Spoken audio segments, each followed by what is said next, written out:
दिवाळी म्हणजे उत्साह, दिवाळी म्हणजे फटाके, दिवाळी म्हणजे रांगोळी, दिवाळी म्हणजे दिवे आणि दिवाळी म्हणजे फराळ. हे आपलं कॅल्क्युलेशन जे आहे, ते आत्ता थोडंफार डिस्टर्ब होताना दिसतंय.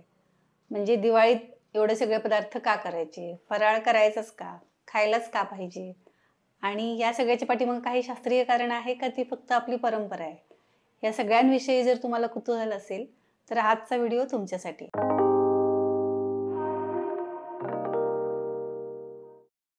नमस्कार, मी वैद्य स्वाती यादव कल्याणी शायुर्वेद पुणे या चॅनलमध्ये आपलं स्वागत करते आणि सर्वांना दिवाळीच्या भरपूर शुभेच्छा देते.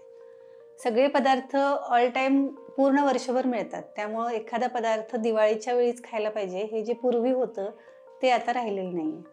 आणि त्याच्यामुळं तरुण पिढीमध्ये बऱ्याच गोष्टी अशा झाल्यात की हे सगळे पदार्थ आउटडेटेड आहेत, भरपूर ऑइली आहेत, त्यांनी कोलेस्ट्रॉल वाढेल, त्यामुळं आपण तर काही खाणार नाही. त्याच्याऐवजी जास्त इझी जे आहे की चॉकलेटचा बॉक्स घ्यायचा आणि तोच कुणाला तरी गिफ्ट म्हणून द्यायचा.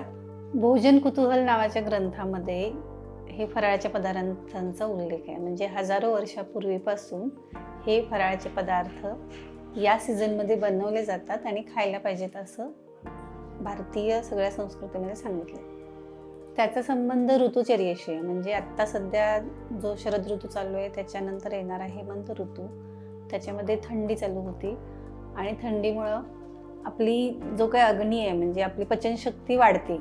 अशावेळी तुम्हाला चांगली भूक लागते आणि अशावेळी तुम्ही अतिशय पौष्टिक, पचायला जड असे सुद्धा पदार्थ खाऊ शकताय.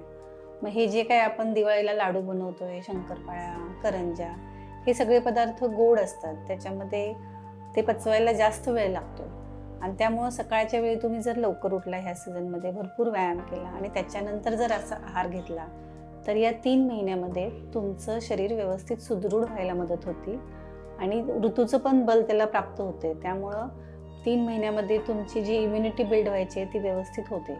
असं केलं तर तुम्ही वर्षभर पुन्हा जास्त वारंवार आजारी पडणार नाही किंवा तुम्हाला छोट्या मोठ्या तक्रारी बिलकुल सतावणार नाहीत. विशेष करून ज्यांना वजन वाढवायचं आहे, जे फार बारीक आहेत आणि वर्षभर प्रयत्न करण्यापेक्षा या 3 महिन्यामध्ये तुम्ही व्यवस्थित सकाळी लवकर उठून अंगाला तेल लावून अभ्यंग स्नान जे काय आपण दिवाळीला करत असतोय ते कंटिन्यू 2-3 महिने करणं अपेक्षित असते आणि त्याच्यानंतर असा पौष्टिक आहार घेऊन तुम्ही तुमचं शरीर सुदृढ बनवू शकताय. त्यासाठी हा बेस्ट काळ आहे.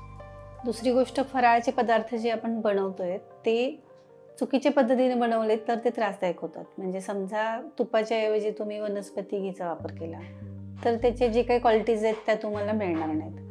मग जर तुम्हाला कमी हार्मफुल फराळ बनवायचा असेल तर जिथं पण तुम्हाला शक्य आहे तिथं तुपाचा वापर करा.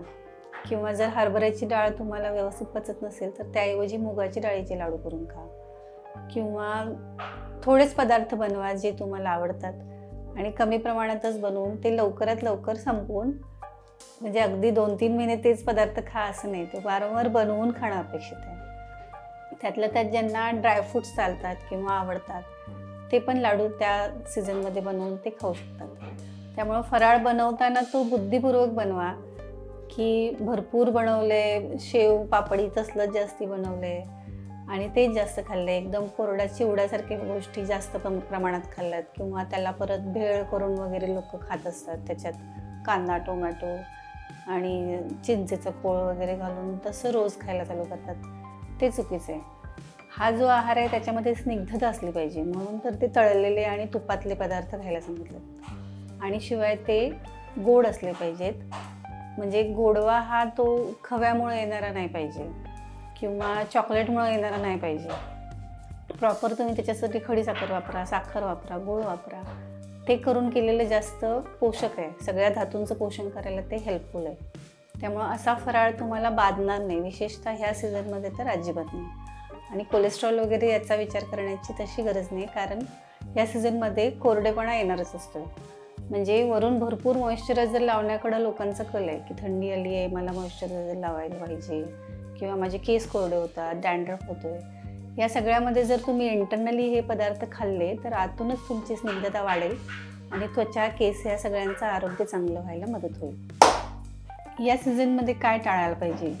चॉकलेट्स, बर्फी, खव्याचे पदार्थ, याच्यामध्ये जास्त प्रमाणात साखर तर असतेच सोडा, शिवाय ते पचायला जड असतात. म्हणजे पेढा तुम्ही एकच खाल्ला तर ठीक आहे, 8-10 पेढे खाल्ले तर तुम्हाला डेफिनेटली अपचन होणार. त्यामुळं हे पदार्थ खाणे टाळा. विशेषतः जे फार जुने मिठाईचे पदार्थ साठवून ठेवलेले असतात किंवा त्याच्यामध्ये अडल्ट्रेशनचं पण प्रमाण हल्ली वाढलं आहे. त्यामुळं घरात बनवलेले थोडे पदार्थसुद्धा तुम्ही व्यवस्थित खाऊ शकता. आणि एकमेकांना शेअर करताना पण आपले पदार्थ जास्त प्रमोट करण्याचा प्रयत्न करा. तुमच्या रिजनल जे काय याच्याप्रमाणे जी बेस्ट तिकडलं बनवलं जाते ते शेअर करा. म्हणजे आपले पदार्थ पुढं परंपरा पण त्याची चालू राहील आणि त्याचे पोषण मूल्य जी आहेत ती आपल्याला मिळत राहतील. चॉकलेट्स खाल्ल्याने काहीही चांगलं मिळत नाही. याशिवाय त्याच्यामुळं होणारे दुष्परिणाम सगळ्यांनाच माहिती आहेत. आता आयुर्वेदामध्ये चिकटपणा जो काही तो चॉकलेट्समध्ये असतोय तो त्या कृमींना कारण ठरतोय. म्हणजे जंत व्हायला कारण ह्या गोष्टी आहेत. त्यामुळं लहान मुलांना तर देऊच नका आणि मोठ्यांनी पण जे आवर्जून दिवाळीत खात आहे ते करू नका. लहान मुलांना तर देऊच नका, कारण की त्याच्यामुळं दात किडतात, पूर्णपणे शरीराचे वेगवेगळे त्वचाविकार होऊ शकतात आणि कृमी तर होतातच. आणि कुठल्याही कमर्शियल ह्याच्या बळी पडून चॉकलेट्सचा बॉक्स दुसऱ्याला गिफ्ट म्हणून देऊ नका. त्याऐवजी तुम्ही घरात बनवलेला कोणताही पदार्थ तो तुम्ही शेअर केला तर ते जास्त हेल्दी ऑप्शन होईल. ही माहिती तुमच्या प्रियजनांना जरूर स्प्रेड करा आणि तुम्हाला याविषयी काय वाटतं याच्याविषयी नक्की कळवा. असेच व्हिडिओ यापुढेही बघण्यासाठी आमच्या चॅनलला सबस्क्राईब करा.